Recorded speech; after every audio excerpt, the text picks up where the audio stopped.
Hi there, my name's Ross from Back to Roots.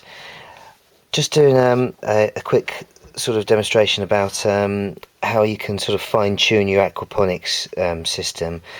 This is all about the bell siphon.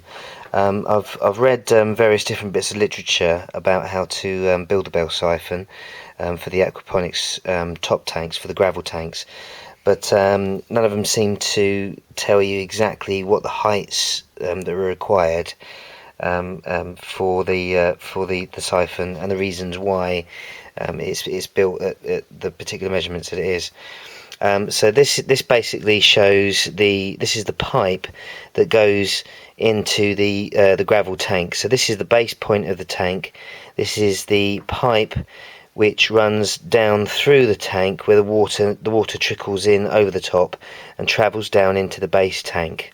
Okay, some people use like a 2-inch pipe for this, and secure it at the base with the standard waste fitting pipes. But what I've done in my tank is I've built my tank out of fiberglass and then put fiberglass around the edge, around the outside, and resin around the outside to make it a completely sealed unit.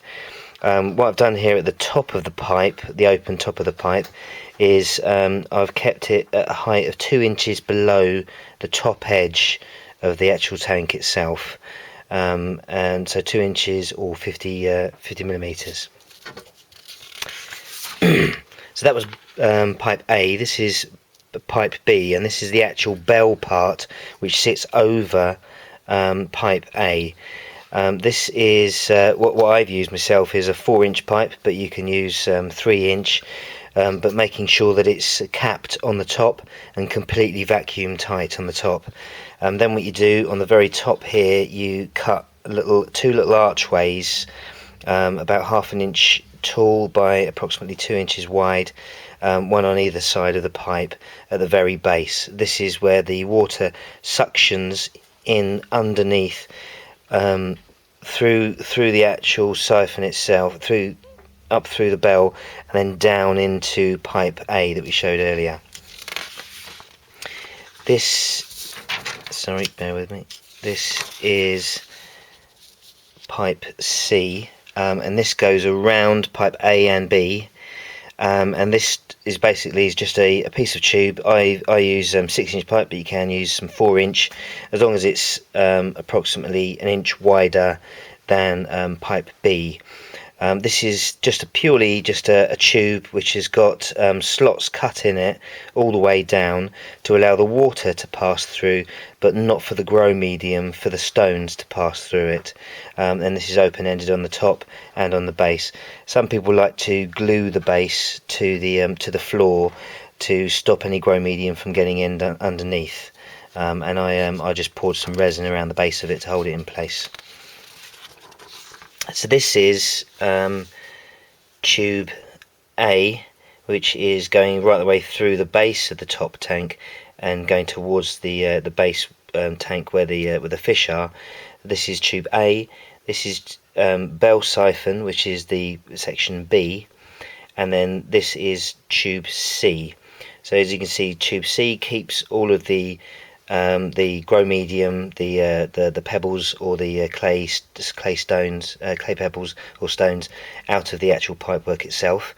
This is tube B, which is the bell siphon. Now what I've tried to do is to keep this no more than an inch from the top of tube A. The reason being, with this critical gap here, is that if it's higher than an inch above the top of tube A, for some reason you don't seem to get the required suction to pull all of the water down the pipe into the base tank. I've done various different heights that I've experimented with, and it seems to be that no more than an inch and no less than about 1/2 inch seems to be exactly what you need for it. Okay, and then I'll just show you. This is the whole system together. So what I haven't done on here is I haven't shown you that there's a pump which pumps the water from the base tank up to the top tank to bring the water level up. But this is just basically to show you the bell siphon in action here. So you've got your grow medium there. This is the tube C, which keeps the grow medium out. This is the bell siphon, which is sitting over the top to allow the water to suction in and go over the top of tube A. So basically what it is the water level lifts up, comes to roughly the sort of top of tube A, and makes a head inside the bell siphon right at the very, very top.